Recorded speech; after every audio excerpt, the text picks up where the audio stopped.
दोस्तों, कहते हैं दुनिया में मन सबसे ज्यादा शक्तिशाली होता है। अगर किसी चीज को तुम पूरे मन से चाह लो तो तुम उसे हासिल कर सकते हो।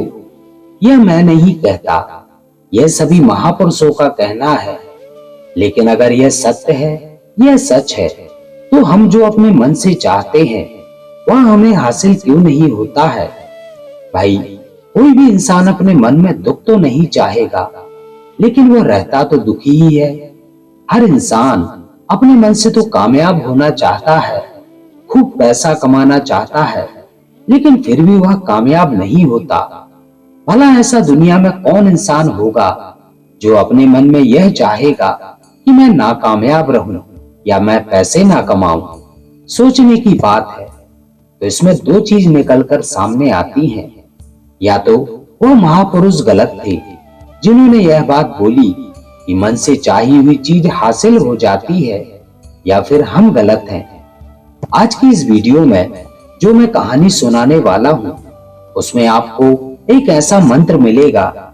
उसे समझने के बाद आपको एक ऐसे मंत्र का पता चलेगा जिससे आप यह समझ पाएंगे कि अपने मन से कोई भी चीज कैसे करवाई जाती है, मन में किसी भी बात का बीज कैसे बोया जाता है।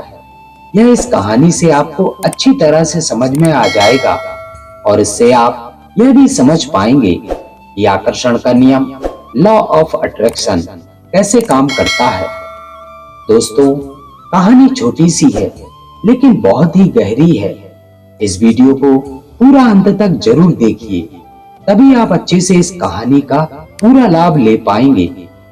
तो चलिए कहानी शुरू करते हैं और समझते हैं मन का मंत्र, मन को कंट्रोल कैसे करें। दोस्तों, एक बार की बात है, एक आदमी के जीवन में सिर्फ दुख ही दुख थे। वह जो भी काम करता उस बेचारे का वह काम पूरा ही नहीं होता।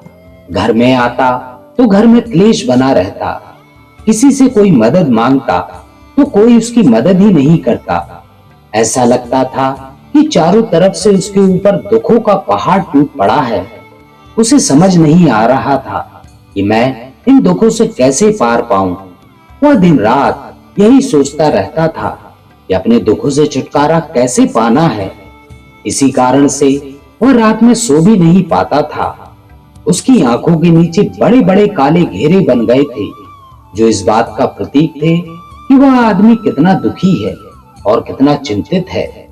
कभी कभी तो उसके मन में आत्महत्या करने के भी ख्याल आते थे, लेकिन अपने परिवार की चिंता करके वह यह कदम नहीं उठा पाता था। वह इतना दुखी हो गया था कि उसने निर्णय किया कि वह इन दुखों से छुटकारा पाकर ही रहेगा। इसके लिए चाहे उसे कितनी ही मेहनत करनी पड़े, कुछ भी करना पड़े, चाहे अंगारों पर चलना पड़े, लेकिन इन दुखों से छुटकारा हासिल करके रहेगा। ऐसे ही एक दिन उसने अपने मित्र से पूछा कि मैं अपने जीवन को कैसे सुधारूं। उसके मित्र ने उसे बताया कि तुम किसी बाबा के पास जाओ। बाबाओं के पास ऐसा मंत्र होता है जिससे सारे दुख मिट जाते हैं, जीवन खुशियों से भर जाता है और धन संपदा भी हासिल होती है। तुम किसी ऐसे बाबा को ढूंढ लो, बस तुम्हारा काम बन जाएगा। उस आदमी के मन में यह बात पूरी तरह से पक्की बैठ गई कि कोई बाबा ही मेरा दुख दूर कर सकता है, और इसलिए उसे किसी भी बाबा के बारे में पता चलता तो वह उस बाबा के पास पहुंच जाता, उस बाबा को अपनी समस्या बताता और उसका समाधान पूछता और कहता कि बाबा, मैं कुछ भी करने के लिए तैयार हूँ, लेकिन मेरी इन समस्याओं से मुझे छुटकारा दिला दीजिए। आप जो भी कहेंगे मैं वह करूंगा, लेकिन मेरे जीवन को सुधार दीजिए। बाबा उसे कुछ टोने टोटके बताते थे, करने के लिए कहते थे और बदले में दान दक्षिणा लेते थे कि यह टोना टोटका करने के बाद तुम्हारे घर में सुख शांति बनी रहेगी। बस इस टोटके को पूरी विधि के साथ करना। वह आदमी घर लौटकर पूरी विधि के साथ टोने टोटके करने लगा, लेकिन बहुत टोने टोटके करने के बाद भी उसके जीवन में कुछ बदलाव नहीं आया। इसके विपरीत उसका जीवन और भी ज्यादा दुखी हो गया। जो भी बाबा उसे टोना टोटका देता था, वह बदले में उससे दान दक्षिणा लेता था, जिससे उसका धन धीरे धीरे खत्म हो रहा था। इससे उसके जीवन में और ज्यादा दुख बढ़ गया। तब उसे लगा कि बाबाओं के पास जाने से तो मेरे जीवन में दुख कम होने की बजाय और बढ़ते ही जा रहे हैं। तो मुझे क्या करना चाहिए? बाबाओं के पास जाऊं या ना जाऊं?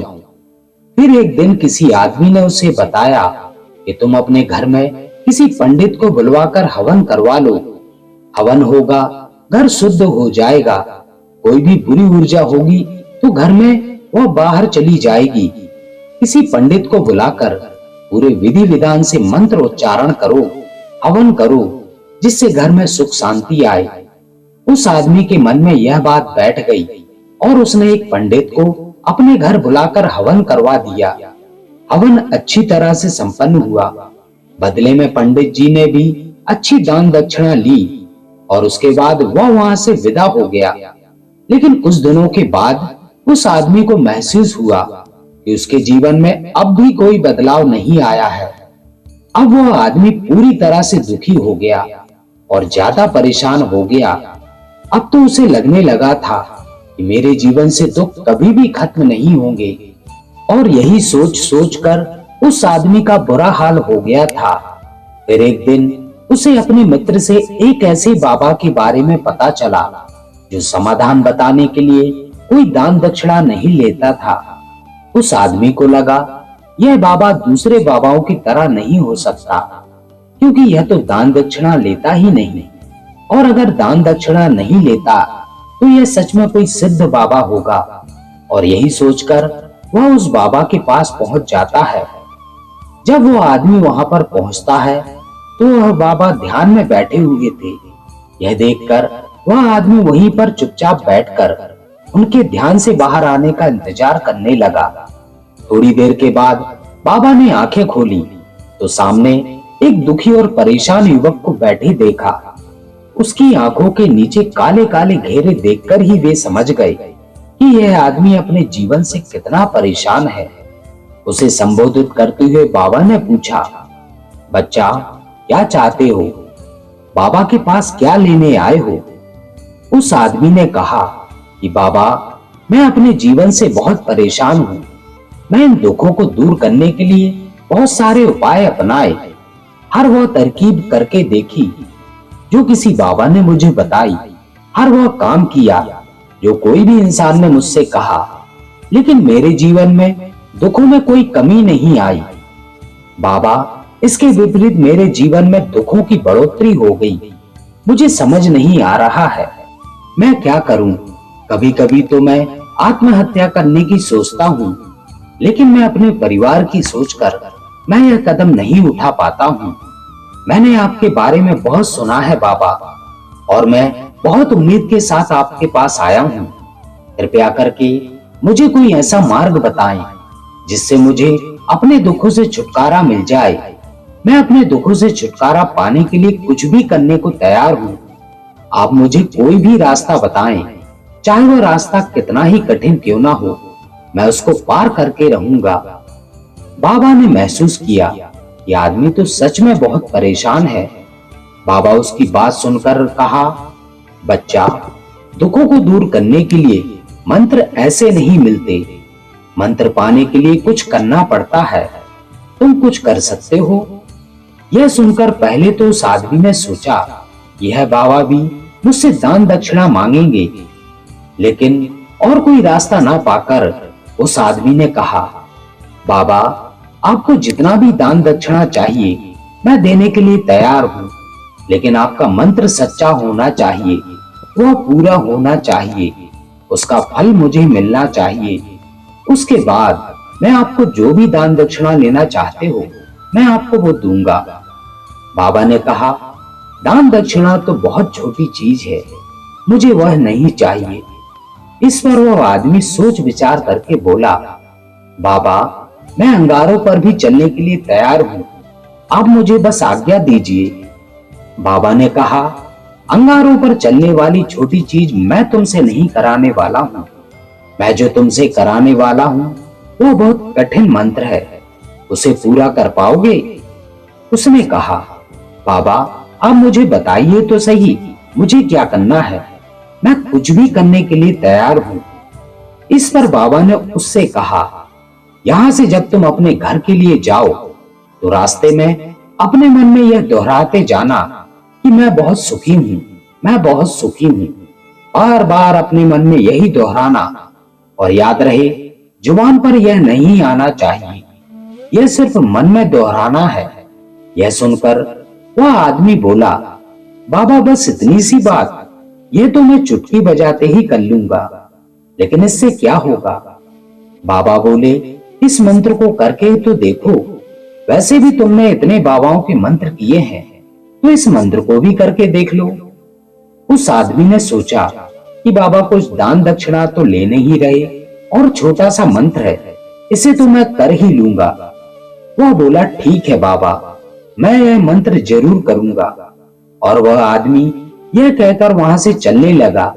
लेकिन जैसे ही वह चलने लगा, पीछे से बाबा ने बोला कि बच्चा, एक बात याद रखना, जब तुम यह मंत्र अपने मन में दोहराओगे तो तुम्हारे मन में बंदर के विचार नहीं आने चाहिए, बंदर का ख्याल भी नहीं आना चाहिए, तो ये मंत्र सिद्ध होगा। आदमी बोला, मुझे तो आज तक बंदर का कोई विचार नहीं आया, तो अब क्यों आएगा? आप चिंता मत करिए बाबा, मैं बस मन में यही दोहराऊंगा कि मैं सुखी हूं, मैं सुखी हूं। इसके अलावा बंदर का कोई भी विचार मेरे मन में नहीं आएगा। यह कहकर वह आदमी वहां से चल देता है। वह अपने मन में मैं सुखी हूं, मैं सुखी हूं, यह दोहराता हुआ थोड़ी दूर ही चला था कि उसके मन में अचानक बंदर का ख्याल आ गया। बंदर का ख्याल एक बार आया और चला भी गया, लेकिन उस आदमी ने सोचा, आज तक तो मुझे बंदर का कोई भी विचार नहीं आया, आज यह बंदर का विचार क्यों आ गया? और ऐसे करके उसने बंदर के विचार को पकड़ लिया और यह भूल गया कि मुझे क्या मंत्र दोहराना है, और वह बंदर के बारे में सोचने लगा। जब थोड़ी देर के बाद उसे होश आया तो वह फिर से अपना वही मंत्र दोहराने लगा जो बाबा ने उसे बताया था, मैं सुखी हूं, मैं सुखी हूं। लेकिन अचानक से उसे एक बंदर दिखाई दिया और वह यह देखकर फिर से अपने मन में बंदर का विचार ले उठा, और यह देखकर वह उस विचार को बाहर फेंकना चाहता था और चाहता था कि मेरे अंदर किसी तरह से बंदर का विचार ना आए, लेकिन उसे तो सामने ही बंदर दिखाई दिया। ऐसे ही जद्दोजहद करते करते वह घर पर पहुंचा। घर पर पहुंचने के बाद अपनी पत्नी को कहा कि हे बंदरिया, मुझे खाने में बंदर परोस दो।